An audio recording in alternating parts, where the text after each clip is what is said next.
Pozdrav, druščina! Danes smo z ekipo na poti do Cerknice. Čez en teden se bo tukaj odvijal znameniti pustni karneval, danes si bomo pa mi pogledali nekaj drugega. To je zamrznjeno Cerkniško jezero.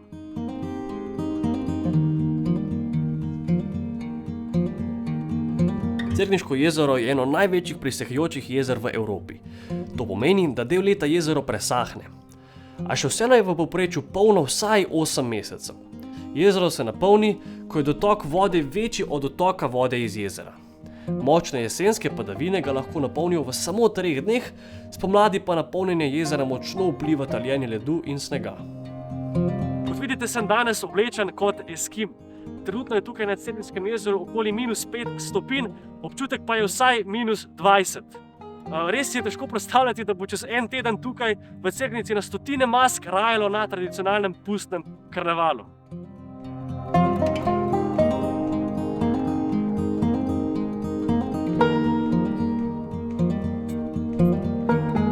Cerkniško jezero v zimskem času pogosto tudi zamrzne. Lokalni prebivalci ga izkoristijo in ga spremenijo v pristanišče in kot vidimo, je že v ranih jutarnjih urah zelo obljubljeno. Ja, zdaj, če je dobro vreme, pa pol malo bolj proti dneva, ne tako zjutraj, se nas kar nabere, v bistvu je jezero kar polno, tako da imamo tudi že kar izziv, da najdemo zadosti placa, da bi hokej igrali. Ne vem, v bistvu vse, kar tle vidite, je pol, v bistvu so ljudje čez, tako da pridejo pa tudi z cele Slovenije, niso samo tle okoli Cerknca, Rakek, ampak je v bistvu vse, tudi Ljubljana, iz Dolenjske pridejo, vse nas kar nabere.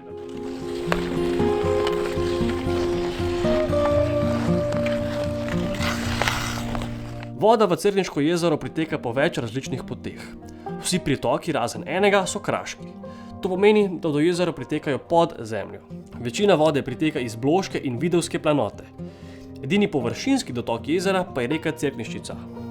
Voda iz jezera odteka veliko počasneje kot priteka. V času brez padavin jezero presahne šele v 3 ali 4 tednih.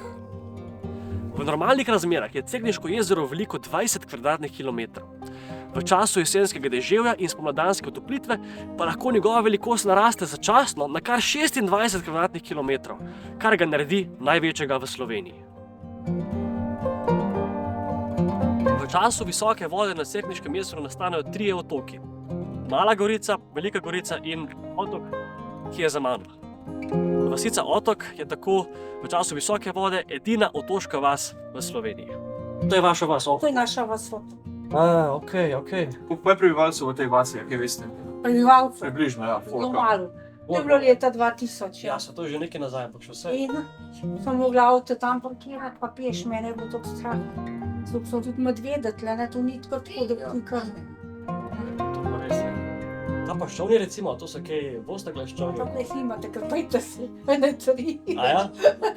Cerkniško jezero je bilo prvič omenjeno že v antiki pod imenom Žalostno jezero, v 15. stoletju pa je bilo prvič upodobljeno na zemljevidu.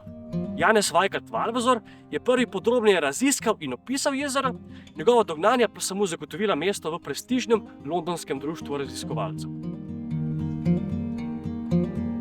Ribolov v Cerkniškem jezeru je tesno povezan s količino vode.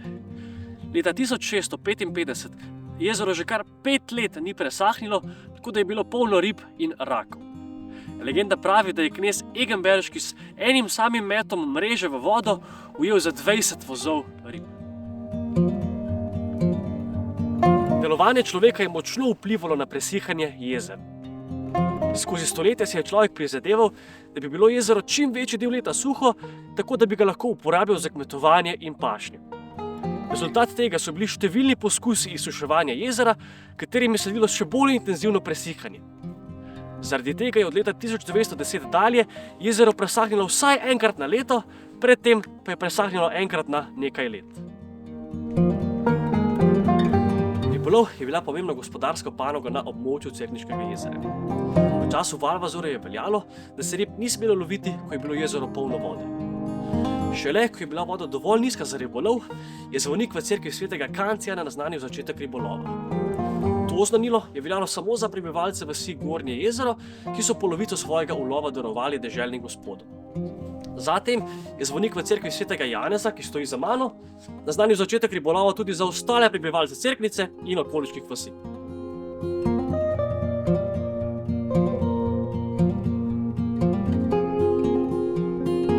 Zimska idila Cerkniškega jezera je res čisto nekaj posebnega, tako da je lahko zelo dobro za kakšen nedeljski oddih.